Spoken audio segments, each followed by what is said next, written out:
லூக்கா 11ஆம் அதிகாரம் 5 முதல் 13 வசனங்கள் வரை.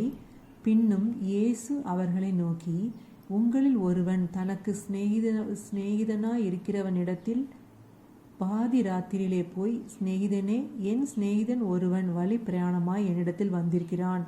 அவன் முன் வைக்கிறதற்கு என்னிடத்தில் ஒன்றுமில்லை. நீ 3 அப்பங்களை எனக்கு கடனாக தர வேண்டும் என்று கேட்டுக்கொண்டான். வீட்டுக்குள் இருக்கிறவன் பிரதியுத்தரமாக, என்னை தொந்தரவு செய்யாதே, கதவு பூட்டி ஆயிற்று, என் பிள்ளைகள் என்னோட கூட படுத்திருக்கிறார்கள், நான் எழுந்திருந்து உனக்கு தரக்கூடாது என்று சொன்னான். பின்பு தனக்கு அவன் சிநேகிதனாய் இருக்கிறது நிமித்தம் எழுந்து அவனுக்கு கொடாவிட்டாலும், தன்னிடத்தில் அவன் வருந்தி கேட்கிறது நிமித்தமாவது எழுந்திருந்து அவனுக்கு தேவையானதை கொடுப்பான் என்று உங்களுக்கு சொல்கிறேன்.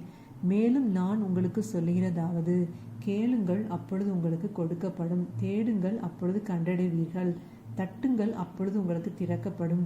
ஏனென்றால் கேட்கிறவன் எவனும் பெற்றுக்கொள்கிறான், தேடுகிறவன் கண்டடைகிறான், தட்டுகிறவனுக்கு திறக்கப்படும். உங்களில் தகப்பனாய் இருக்கிற ஒருவனிடத்தில் மகன் அப்பம் கேட்டால் அவனுக்கு கல்லை கொடுப்பானா? மீனை கேட்டால் மீனுக்கு பதிலாக பாம்பை கொடுப்பானா? அல்லது முட்டையை கேட்டால் அவனுக்கு தேலை கொடுப்பானா?